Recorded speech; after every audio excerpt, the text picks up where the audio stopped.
Baik, assalamualaikum warahmatullahi wabarakatuh. Rekan-rekan sekalian, selamat datang di tutorial Android Studio.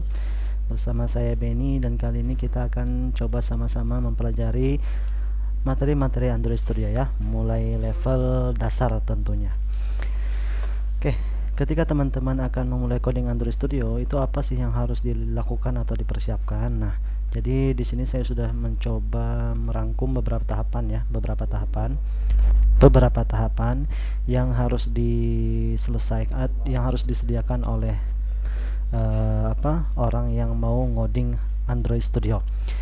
Tahapan pertama adalah yang tentunya menyiapkan hardware ya, jadi PC atau laptop. Kemudian jadi dia memastikan requirement, spesifikasi minimal yang dibutuhkan Android Studio.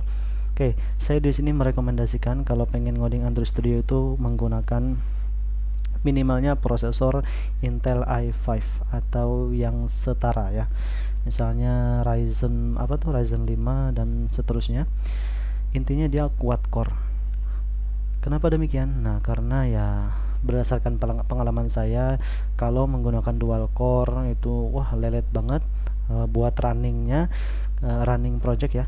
Tapi kalau pun kalau kita menggunakan Intel i5 pun dia masih agak lelet gitu ya, agak lemot. Nah, tapi lebih mending Intel i5 daripada dual core atau sejenisnya atau i3 ya, atau Intel i3. Nah, jadi untuk CPU-nya itu saya sarankan Intel i5 atau yang setaranya. Kemudian untuk RAM-nya disarankan minimal 4 GB. Kalau RAM yang 2 GB bisa aja, ya itu tadi konsekuensinya nge-running projectnya akan lama juga. Kemudian kalau yang bagus tuh teman-teman pakai RAM yang 8 GB ya. Selanjutnya apa lagi? Itu untuk hardware-nya. Dua itu aja deh yang menjadi spesifikasi ya, karena biasanya kalau prosesor dan RAM-nya itu tinggi spesifikasinya, maka nanti kayak hard disk kemudian grafik itu biasanya juga ngikut dari situ ya. Kemudian teman-teman setelah mempersiapkan hardware juga harus mempersiapkan software, tentunya adalah software Android Studio ini ya. Nah, cara mendapatkan software ini teman-teman bisa pergi ke google.com, kemudian ketikkan download Android Studio, kemudian pilih dari link yang muncul yang pertama biasanya ya. Kalau linknya ini nih, link alamat ini terlihat agak agak apa ya, agak mencurigakan. Misalnya di sini ada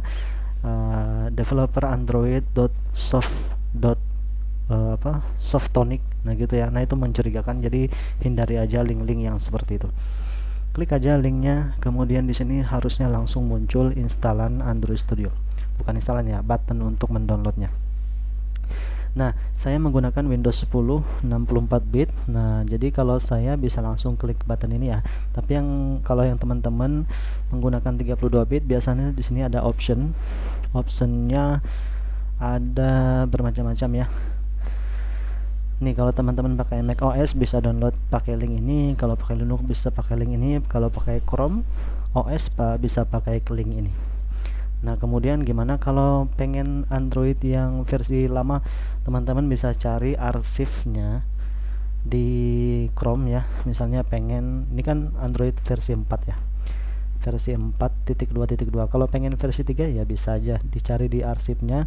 Kemudian kalau kesulitan tinggal tanyain Google aja cara mendapatkan versi 3 gitu contohnya ya. Oke, versi 32 juga gitu. Jadi ini kan 64 ya. Kalau versi 32 teman-teman tinggal ketikin aja download Android Studio 4.2.2 versi 32 bit. Nah, nanti akan ada bantuan di situ ya. Oke, selanjutnya kita langsung download aja. Klik download ini, di sini akan muncul agreement. Teman-teman baca agreementnya dan centang aja, kasih checklist di sini dan langsung buttonnya akan aktif. Klik download ya. Nah, dan nanti di sini bukan Android ya, si Google akan otomatis mendownload file dari Android Studio-nya. Nah, dan ini membutuhkan koneksi internet yang ini ya, yang cepat. Kenapa demikian? Karena ukurannya hampir 1 GB. Nih, teman-teman bisa lihat 931 MB. Oke, kita tunggu dulu ya. Nah, sebenarnya kalau saya sih sudah mendownload ya. Kalau teman-teman belum mendownload, karena teman-teman nih belum mendownload ya kan. Nah, makanya teman-teman tunggu proses downloadnya ya. Kalau saya sudah mendownload, jadi bisa saya lihat di sini. Bisa dilihat di bagian menu sini download. Nah, di sini saya udah mendownload. Kalau sudah komplit yang teman-teman juga ya, bisa langsung ikuti proses ini. Jadi lihat di Explorer, Windows Explorer, kemudian nah, di download. Nah, saya taruh programnya Androidnya di sini. Kemudian nah ini ya, ada apa? Master Android Studio-nya. Kemudian untuk menginstalnya teman-teman langsung aja double klik. Iya, tunggu prosesnya. Oke. Nah, di sini permintaan dari Windows biasanya ini apa? Sejenis sistem keamanan. Yes aja. Oke. Nah, jadi karena saya di sini sebenarnya di PC ini sudah ada terinstall Android Studio ya. Teman-teman bisa lihat nih ada ikonnya atau shortcut Android Studio, tapi karena sudah jadul kalau menurut saya, jadi fitur-fiturnya agak ketinggalan, jadi saya upgrade ya.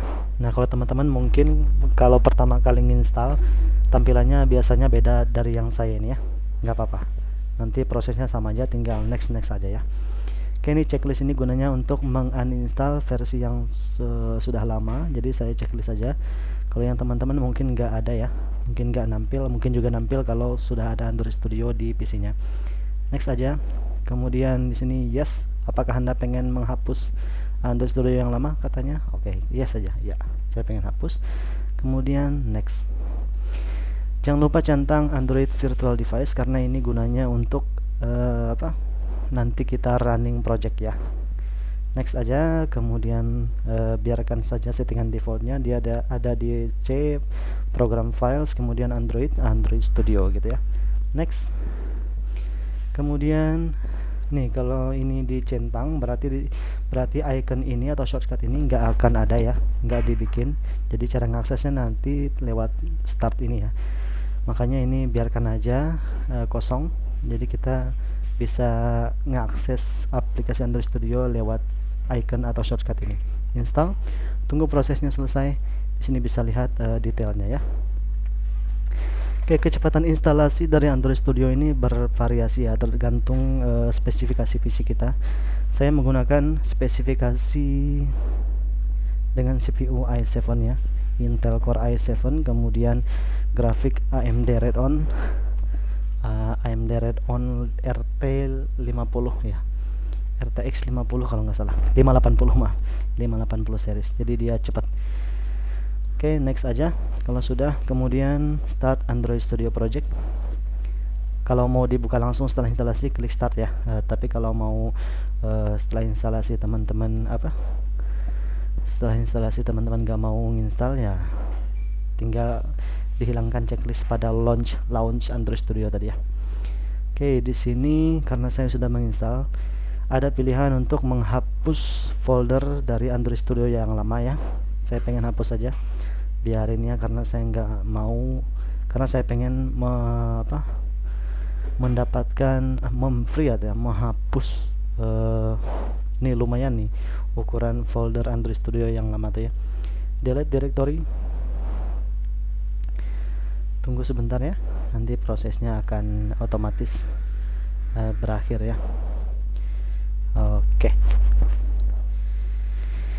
Nah, sambil menunggu mungkin kita akan bahas tahapan-tahapan yang akan kita lakukan teman-teman. Nah, jadi kalau setelah ini, jadi gini, untuk melakukan instalasi Android Studio ini diharapkan teman-teman tuh selalu connected atau terhubung ke Android Studio ya. Oke, ini plugin, install plugin. Teman-teman mungkin nggak ada yang pluginnya ini ya, karena saya pada Android Studio yang lama itu saya install plugin ya, jadi muncul pluginnya. Nah, ini adalah project saya yang saya bikin pada Android Studio yang lama, jadi dia kebuka otomatis, nggak apa-apa. tapi yang teman-teman bisa jadi tampilannya nggak seperti ini, dan jangan khawatir ya. Nah, tadi saya sampai sampai mana, sampai selalu koneksikan ke internet ya. Karena apa? Karena Android Studio ini dia secara otomatis akan melakukan download terhadap file-file atau library yang dianggapnya perlu ya. Nah, Android Studio ini salah satu aplikasi yang sangat apa saya bilang ya, lapar akan internet. Nah ya, jadi kalau dia nggak koneksi internet, salah-salah nanti programnya bisa error secara apa ya, secara entah secara tiba-tiba atau apa, sebelumnya error ternyata saat dicoba kembali jadi error gitu ya. Itu karena faktor internet. Oke, ini sudah berhasil. Aduh, suara nafas saya kedengaran ya. Oke. Nah, jadi gini teman-teman tampilannya. Kalau ada project yang ditampilkan, oh ini saya sudah bikin ini ya, project kemarin lumayan lah, desain dashboard. Nanti ada juga sih saya bikin apa, project serupa ya untuk tutorial ini. Oke, saya close dulu project yang sudah ada dengan cara file, kemudian close project, sehingga tampilannya seperti ini. Saya close semuanya. Jadi di yang sebelah sini adalah project yang sudah kita buka ya, yang sudah kita bikin di masa yang lalu. Yang teman-teman mungkin kalau yang belum pernah memulai Android Studio yang nggak ada project ini ya. Oke, nah sudah seperti ini. Lalu kita akan mencoba explore Android Studio IDE. IDE ini singkatan dari Integrated Development, kemudian E-nya itu Environment atau lingkungan pengembang program atau aplikasi ya yang sudah terintegrasi. Saya nggak akan jelaskan secara detail, tapi mungkin kalau teman-teman penasaran tentang apa itu IDE atau IDE, bisa cari aja di Google ya, karena untuk menghemat waktu tutorial juga. Oke, kita bikin project baru. Nah, kalau mau dieksplor, ini adalah menu untuk membuat project baru ya. Kalau ini untuk membuka project yang sudah pernah kita buat. Kalau ini biarin aja, nggak usah kita anggap aja dia nggak penting gitu ya. Oke, yang penting bagi kita pemula adalah dua menu ini. Kita bikin project baru dulu. Oke, nah di sini kita disuruh memilih template ya. Biasanya template yang kita pilih itu MT Activity. Dan Android Studio ini bisa digunakan untuk membuat aplikasi berbasis jam tangan. Ini jam tangan ya, wear sesuatu yang bisa dipakai. Android TV untuk TV, kemudian otomotif itu kayak misalnya dashboard pada Tesla, nah gitu ya. Kemudian Android Things ini untuk misalnya microcontroller berbasis Android gitu ya. Oke, pilih aja yang MT Activity, next. Kemudian di sini kita diminta untuk membuat memberikan nama project ya. Nama project itu biasanya namanya defaultnya My Application. Kemudian karena kita baru mulai ya, jadi biarin aja. Kemudian package name ini apa? Nah, package name ini adalah folder biasanya. Saya biasanya untuk nama com ini dibiarin aja com dot, kemudian nama aplikasi nih nama ini sesuai dengan nama aplikasi kita, tapi dia ditulis dengan huruf kecil semua tanpa adanya spasi gitu ya. Nah, saya biasanya yang rubah itu saya rubah di yang ini aja, yang lainnya nggak saya rubah ya. Nah, kemudian save location. Nah, teman-teman kalau pengen menyimpan di lokasi berbeda, jadi Android Studio ini dia menyimpannya di C user dokumen ya, di sini di C, kemudian user nama PC-nya, kemudian di dokumen ini gitu kan. Nanti dia menyimpannya di sini. Tapi kalau teman-teman pengen nyimpannya di lokasi lain, misalnya di D gini ya. Nah, ini ada pengaturannya teman-teman. Pengaturannya apa? Nah, pengaturannya ini. Pengaturannya teman-teman sebelum memindah button ini, mengklik button ini, teman-teman copy nama folder serta garis miring ini di Ctrl C ya. Klik kanan nggak bisa, jadi Ctrl C untuk mengkopinya, menyalinnya. Baru teman-teman klik pilih folder atau select path ini. Kemudian misalnya saya pengen di D, kemudian di folder Benny RH. Oke. Nah, jadi di sini fungsi dari kita menyalin tadi, tempelkan. Nah, gitu ya. Kalau nggak begitu nanti struktur program teman-teman akan kacau ya. Jadi dia akan menginstal di folder Benny projectnya, dan strukturnya itu eh, kacau lah ya. Dalaman-dalamannya itu nggak teratur.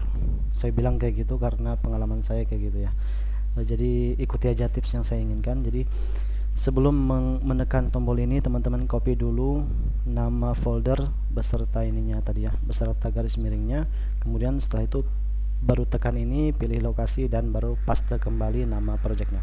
Sebenarnya nama projectnya ini akan menyesuaikan dengan nih nama dari aplikasi kita ya kan. Nah, karena di folder Benny Erha ini belum ada my application, maka di sini dia harusnya di sini namanya my application. Tapi kalau sudah ada, nanti dia akan menambahkan nomor urut ya. Kalau ada 2 project dengan nomor application, maka di sini ada my application 2. Oke, saya kembalikan ke pengaturan awal tadi di C ya. Saya lupa. Sudah di copy tadi ya.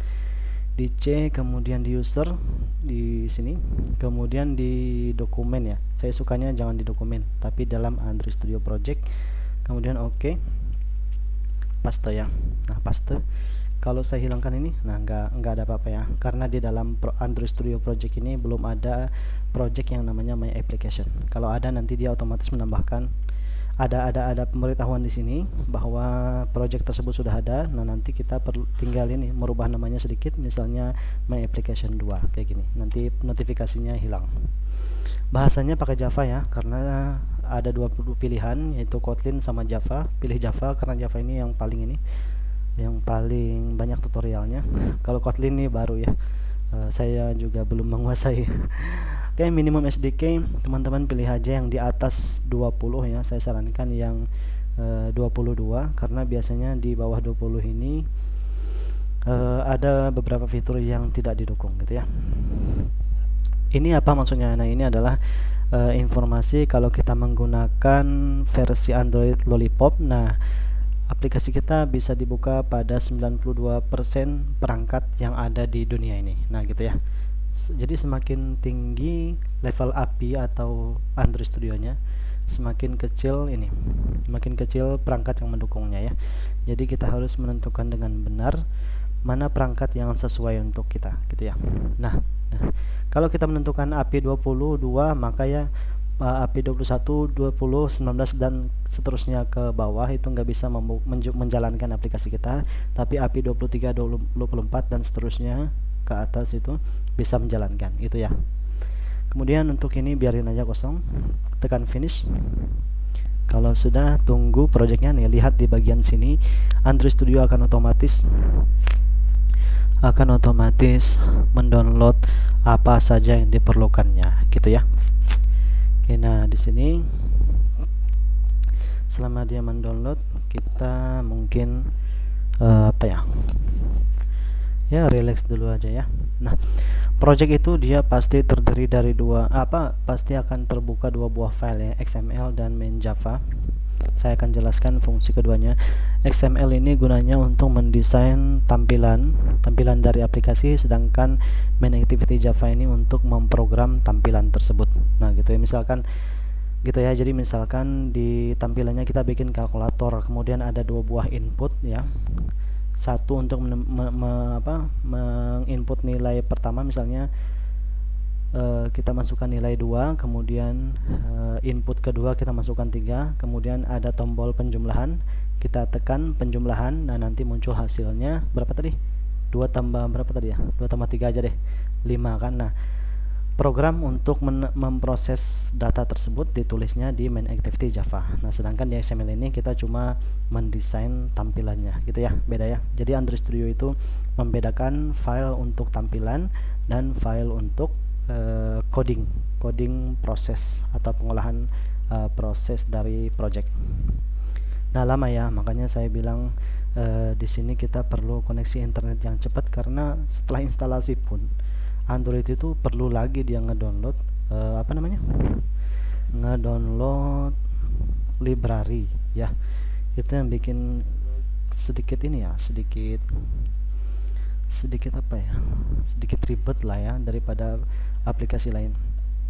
Kalau aplikasi yang lain contohnya NetBeans saja atau Visual Studio Code, itu dia sekali install langsung jadi. Tapi kalau Android Studio ini kenapa harus didesain seperti ini gitu ya, agak apa ya, agak aneh juga ya, aneh. Oke, tapi biarin aja, kita tunggu saja prosesnya sampai selesai. Nah, mungkin kita explore bagian sini dulu ya. Di sini kita bisa menu file ini kalau kita arahkan ke new. Nah, ini untuk membuat project baru. Kalau open untuk membuka project yang sudah ada, kalau close ini untuk menutup project yang saat ini kita buka ya. Settings, nah ini untuk mengatur, contohnya nih appearance ini bisa di expand appearance. Teman-teman kalau ini tema ya, tema dari Android Studio kita, kalau teman-teman pengen ganti tema, misalnya Dracula apply, nah nanti dia temanya berubah menjadi hitam seperti ini. Ini gunanya supaya nggak silau ketika ngoding. Kemudian di sini gunanya juga untuk apa? Untuk mengimport plugin yang diperlukan gitu ya. Oke, ini untuk setting saya biarin aja hitam seperti ini supaya saya nggak silau. Kemudian kalau di apalagi yang perlu ya, edit ini kurang lebih sama aja, navigate, code. Nah, code ini ada yang cukup menarik formatnya. Kalau teman-teman nulis coding itu misalnya copy paste coding itu biasanya hasilnya amburadul ya. Jadi dengan kita menekan code kemudian reformat, nah jadi coding-coding tersebut akan otomatis dirapikan oleh Android Studio gitu ya. Refactor ini untuk merename file, kemudian run itu untuk menjalankan, dan di sini ada build. Nah, yang penting nanti ada ini menu nah, edit libraries and dependencies, dan ini biasanya sangat kita gunakan ya. Oke, tools kemudian tools di sini udah aja, kayaknya menu lain tuh biasanya nggak kita gunakan. Nah, ini tools ini ada Firebase. Nah, ini nanti akan kita gunakan untuk membuat database Firebase ya. Nantilah, lama masih. Oke, nah teman-teman di sini, jadi kalau yang teman-teman biasanya nggak muncul seperti ini kan, biasanya nggak ada. Nah, makanya di close. Nah, biasanya muncul seperti ini aja. Kemudian tampilannya ada seperti ini. Ini tampilan UI asli. Di sini blueprint bisa dipilih. Nih, kalau desain doang seperti ini. Kemudian di sini adalah tampilan mode, bisa split. Berarti coding dari XML ini, nih ya, bisa dilihat codingnya juga tampilannya. Kalau code ini untuk tampilan code-nya aja. Kemudian di sini adalah struktur dari dokumen atau project kita. Bisa dipilih struktur project, kemudian package dan lain sebagainya, tapi biasanya defaultnya Android ya. Kemudian nih, file XML ini letaknya ada di res, kemudian layout. Jadi misalnya nggak sengaja ke close, teman-teman bisa akses folder layout, double klik, oke. Kemudian kalau main activity ini di mana? Nah, di sini ya, di Java. Kemudian package yang pertama, package itu sama dengan folder, double klik aja kalau nggak sengaja di close. Oke, values dan lain sebagainya. Nah, ini nanti akan kita pelajari seiring berjalannya tutorial ini ya. Oke, jadi di sini setelah kita ini sudah eksplorasi ya, jadi kita langsung konfigurasi emulator. Nah, untuk emulator ini saya sarankan, ini ada 3 cara untuk emulator pakai Android Virtual Device. Jadi menggunakan menu ini ya. Jadi teman-teman membuat virtual device, create itu, pilih salah satu yang ada, next. Kemudian nah, teman-teman diminta mendownload. Ini lama sekali teman-teman. Jadi yang saya sarankan dari 3 cara ini, teman-teman ini gunakan aja emulator dari third party atau pihak ketiga ya. Boleh BlueStack, boleh Nox Player. Ini jauh lebih cepat konfigurasinya. Kalau pakai smartphone bisa juga, tapi ya saya sarankan mending pakai yang ini ya. Kalau pakai smartphone itu keunggulannya gini. Jadi kita sistemnya kan untuk komputer yang low spec disarankan pakai smartphone ya. Misalnya i5 prosesornya, pakai smartphone supaya lebih cepat eksekusinya. Untuk konfigurasinya teman-teman cari di Google aja. Saya nggak akan ajarin. Kenapa? Karena saya alatnya terbatas ya. Jadi pakai yang kedua ini aja. Untuk pakai yang kedua teman-teman pilih BlueStack atau Nox Player. Kemudian caranya gimana? Nah, cari di internet, misalnya pakai BlueStack ya. Saya pakai BlueStack. Download Nox Player atau BlueStack. Nah, di sini download BlueStack. Nah, gitu ya. Kalau koneksi internetnya jalan ya nanti akan ada ini, akan muncul pilihan download ya, ada menu downloadnya. Oke, ini bermasalah dikit koneksi saya, jadi biarin aja ya. Nah, teman-teman bisa menginstalnya. Kalau kesulitan tinggal lihat caranya di Google ya, saya yakin pasti banyak tutorial untuk instalasinya. Nah, untuk menjalankan aplikasi atau project kita ini gimana? Nah, caranya kalau saya pakai BlueStack, jadi pertama-tama kita buka BlueStack dulu, baru kita buka Android Studio ya. Maka ini saya close dulu, exit, kemudian saya buka BlueStack. Ini pakai BlueStack 5 saya sarankan ya, kalau bisa minimalnya pakai BlueStack 4. Kita buka ini dulu, baru Android Studio. Fungsinya supaya BlueStack ini kedetek otomatis pada Android Studio ya. Pada BlueStack ini bisa kita rubah nih, ini button back, kemudian home, dan aplikasi yang sedang berjalan gitu kan, jadi sama aja kayak HP. Kemudian kita bisa rubah orientasinya menjadi vertikal atau horizontal sini ya, ini orientasinya. Oke. Kemudian kita buka Android Studio tadi ya, Android Studio. Ini saya dikejar waktu, maaf banget nih teman-teman, jadi saya harus percepat ininya tutorialnya. Oke, cara ngerunningnya. Nah, emulator yang sudah ada BlueStack ini biasanya langsung kedetek di sini otomatis. Ya, pilih aja ya. Namanya bisa jadi berbeda ya. Kemudian teman-teman harus setting emulatornya supaya bisa diinstal di sini. Ada settingannya di BlueStack ini ya. Klik setting, kemudian di advance, pastikan pilihan ini aktif, lalu save. Ini bisa di close, baru nanti ininya bisa diinstal. Nge-run project ini dengan cara klik menu play. Oke. Maaf, bukan yang ini, BlueStack ya. Ini prosesnya, informasinya ada di sini, notifikasinya. Kita tunggu. Nah, nanti yang muncul adalah harusnya tulisan ini kebuka. Project ini akan menampilkan tulisan di sini Hello World. Oke, sabar ya. Nah, berhasil. Kalau dia berhasil, nanti di sini akan ada notifikasi ya, successful atau sukses. Oke teman-teman, jadi saya kira gitu aja dulu. Mohon maaf banget nih, tutorialnya singkat, bukan singkat juga sih, lumayan ya, tapi nggak begitu mendalam karena saya dikejar waktu ya. Nggak apa-apa ya, nanti kita akan sambung di tutorial berikutnya. Kita akan sedikit demi sedikit membahas semuanya, jadi tonton selalu tutorial ini. Jangan lupa subscribe dan like. Kemudian kalau ada kekurangan di sana sini mohon dimaklumi atas waktunya. Saya ucapkan terima kasih telah menyimak. Akhir kata saya ucapkan wassalamualaikum warahmatullahi wabarakatuh. Sampai jumpa.